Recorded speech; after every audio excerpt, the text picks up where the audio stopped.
Hi, I'm Walter with Heartland, and this is the MNR-302.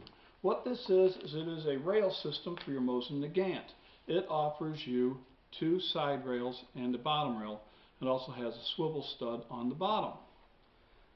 As you can see, it mounts right through that original slot that's already in your Mosin Nagant. You can still use your original sling, or you can install that swivel stud and put a conventional kind of sling on it. It's perfect to hold your bipod, flashlight, toolkit, whatever you need on there. Very secure, very nice, very sturdy, and looks good. So let's go ahead and put this onto your rifle.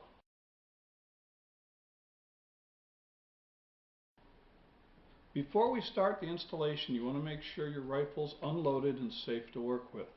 We're going to be installing it on just this stock. You're going to need a couple of tools before we get going. You're first going to need a screwdriver that has a small enough shaft on it that the swivel stud can slip on. You're going to need a Phillips screwdriver and a Allen wrench to accommodate the screw that actually holds the mount together. First thing you want to do is install your swivel stud. On the back of the bottom rail in the center, you're going to see a spot for a nut. Just take the nut, slip it in there, hold it in with your finger, and tighten up the swivel stud.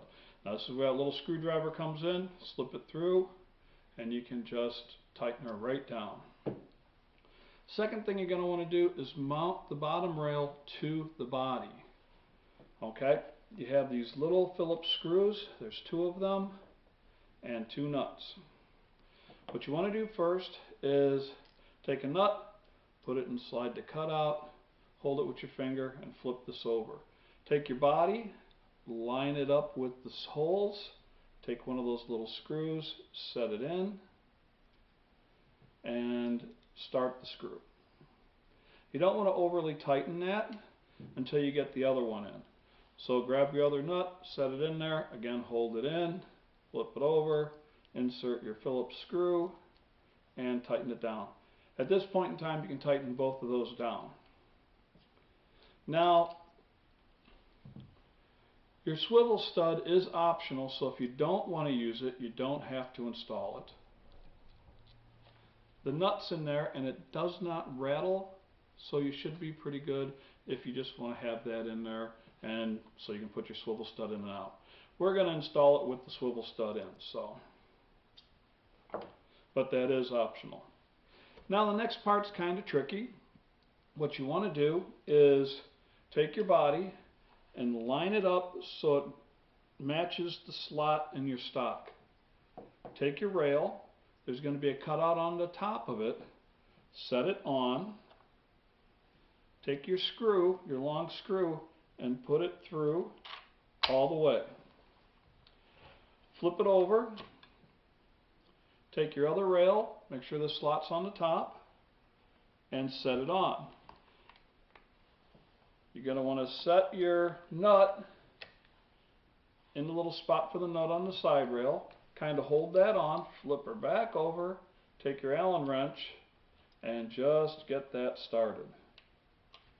Now it's loose, so this will move on here. What you want to do is make sure it's all the way to the side the nut is, and you can actually line it up and you can see all the way through the hole.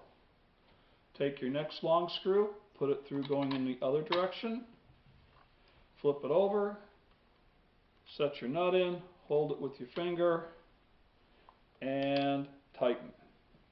Again, just snug it down so you can still move this. What you want to do is line it up so it's nice and straight, and then start to tighten.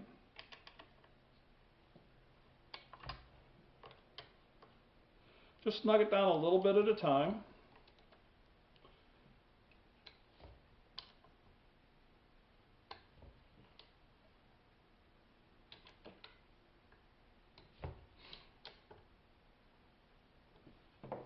And that should keep it nice and secure in there. And that's it. Now if you notice, like we said earlier, if you wanted to, and on the other rifle behind me, you can see we use the original sling. And there's a slot right here that you can still put that sling through. If you're going to do that, you do not need this lower swivel stud. Also, on the rifle behind me, as you notice, it's a 44, and this is a 91-30. On the 44, because of the bayonet, you are not able to put anything on this side. It will fold back and set right on top of the rail, so you really can't put anything on that rail, but you still can have it on the rifle.